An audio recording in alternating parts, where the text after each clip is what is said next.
ലളിത ചേച്ചിയുടെ ഒരു പവറുള്ള ആൾ. ഇപ്പം ആദ്യത്തെ കൺമണിയിലെ അമ്മ എന്ന് പറയുന്നത് ഒരാളെ ഭയങ്കര ആഢ്യത്വവും, എന്നാല് അനിയത്തിപ്രാവിന്റെ ക്ലൈമാക്സില് എടുത്തോന്ന് പറയുന്ന ആ ഒരു വാക്കിലൊരു സിനിമ ഇരിക്കുക.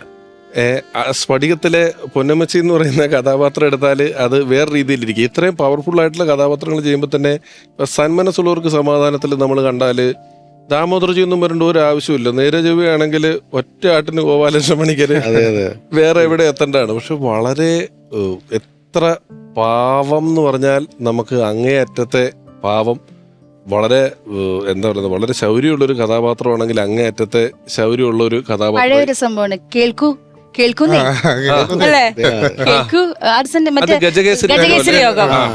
അത് ഗജകേസരി യോഗം എന്ന് പറയുന്ന സിനിമയിലാണ് ഈ എത്ര കഥാപാത്രങ്ങളാണ്. ഏറ്റവും മറക്കാൻ പറ്റാത്തത് നത്ത് നാരായണന്റെ ആ സിനിമയുടെ ഒറ്റ കനൽക്കാറ്റ്.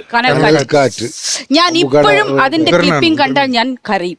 ബോംബെ പോണല്ലേ പറഞ്ഞിട്ട് പോടല്ലേ, അത് തന്നെ.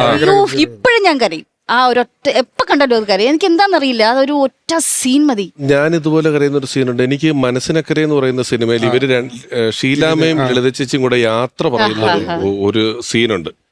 ഞാൻ പലഹാരപ്പൊതിയൊക്കെ കൊണ്ടുകൊടുത്തിട്ട് ഞാൻ പോവും, അപ്പം വഴി വന്ന് നിൽക്കരുത്, എനിക്ക് കരയാൻ പറ്റില്ലെന്ന് പറയുന്നത്. അങ്ങനെയുള്ള, അതായത് നോക്കൂ, 2 വയസ്സായ ആൾക്കാർ തമ്മിലാണ് ഒരു യാത്ര പറയുന്നത്.